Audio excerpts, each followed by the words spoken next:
Welcome to California in Focus. I'm David Mastio, and today we're talking about the latest on California's electric vehicle saga. Joining me today is the Center Square's California reporter, Kenneth Trump. Kenneth, what's the news about Stellantis? Big three automaker Stellantis. For those of you who don't know, that's pretty much what Chrysler used to be. That includes Ram, Dodge, Jeep. Stellantis says they're going to follow California's emission standards, even if the EPA or a future president takes away the state's unique environmental regulatory authority. California is the only state in the country to have this waiver from the EPA to create its own air standards because of the smog that was so terrible in Los Angeles. As someone who lives in Los Angeles, I can tell you that it was really, really bad, and we understand why they did that. And the smog is still pretty bad today, but not as bad as it used to be. I'm trying to understand this series of exceptions and agreements and what the consequences are nationally. Does this basically say that California gets to set the air pollution policy for the United States, and with these new agreements, it gets to set that air pollution policy regardless of what future administrations or judges say, essentially setting up a law-free zone around California's pollution standards? Well, David, I think you're exactly right, although I wouldn't call a legal agreement between two parties achieved without any level of coercion and a sense that they would ban this company's cars to make sure that this deal gets signed. This agreement is one of the long series. California's air standards have been adopted by a number of states that think that the federal standard is just not enough.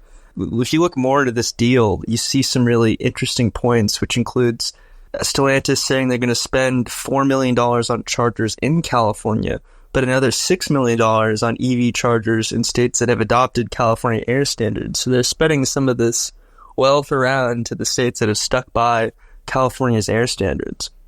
Isn't California spending $2 billion on electric chargers? Isn't $4 million more sort of small potatoes, like a rounding error?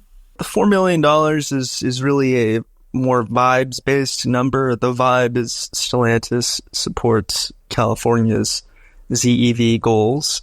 If we're going to be honest, what's probably more likely is they're losing a lot of money on the EVs they're making. I mean, we all know EVs outside of Tesla just lose money for automakers.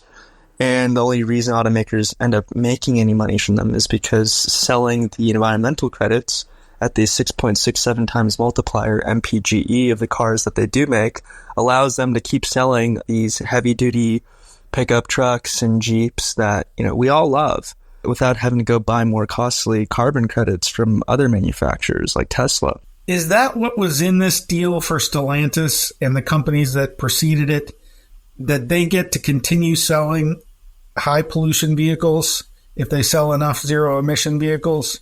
This is just how federal, the CAFE standards, corporate average fuel economy standards work.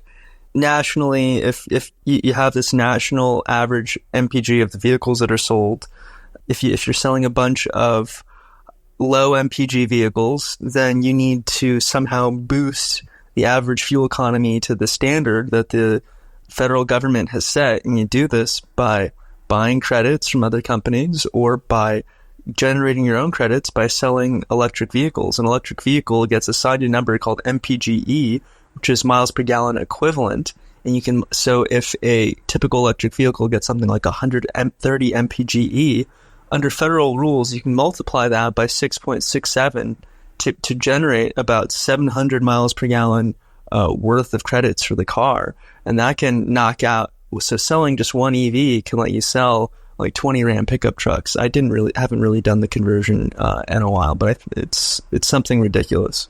So what was the carrot that got Stellantis to make this agreement? What did they get out of it? I think what they get out of it is the ability to sell more cars and sell more EVs in California that helps them meet their state and national standards. Remember, it's California. Everybody wants a Jeep, but Stellantis might not be is like legally not allowed to sell more Jeeps if it doesn't sell enough EVs, right? It has these EV standards to meet for percentage of sales.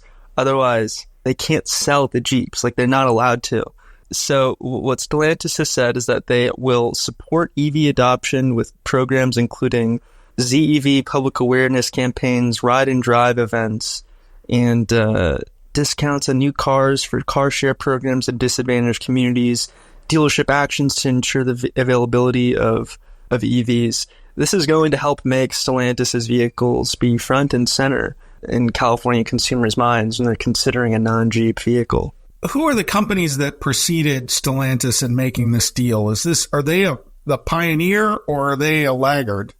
So there's an earlier coalition of companies during the Trump administration that signed a deal through model year 2026 to continue California air standards, and those were Ford, Honda, BMW, and Volkswagen.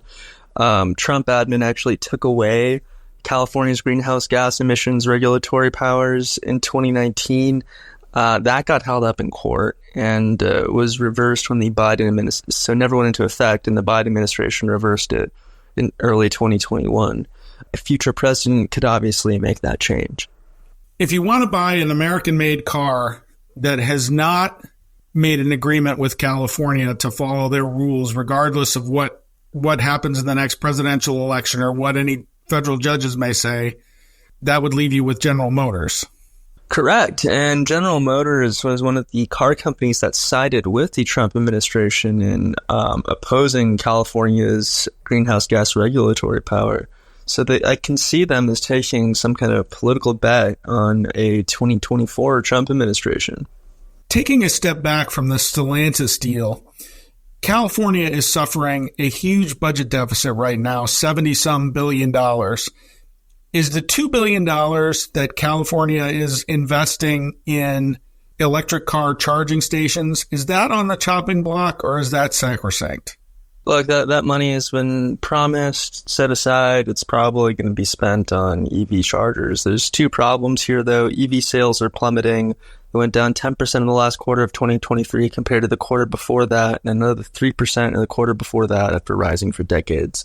The California Public Utilities Commission estimates that in some jurisdictions, it will soon be cheaper to fill up your car with gas than with electrons.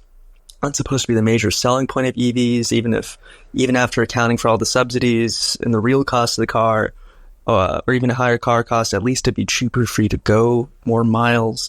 But that's not the case anymore in California. We're also going to end up with these chargers that become obsolete every 2 years.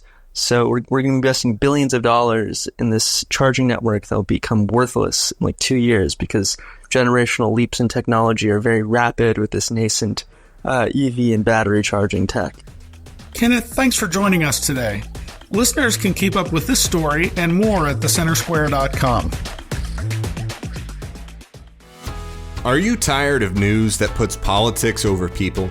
At the nonprofit Franklin News Foundation, we believe in putting people over politics by delivering nonpartisan news and audio content that serves you, the American taxpayer. With Franklin News Foundation, you can read fact-based, state-focused news for free at thecentersquare.com. You can listen to civil, balanced conversations between policy experts through our podcast network at americastalking.com. Or you can get in-depth news on K-12 education spending, curriculum, and school safety at chalkboardnews.com. It's all free through Franklin, where we put you, the American taxpayer, first in every story, episode, and conversation. And it's only possible through our supporters. Together, we can produce content that puts people over politics and brings Americans the news they deserve. Become a supporter today at franklinnews.org/donate. Once again, that's franklinnews.org/donate.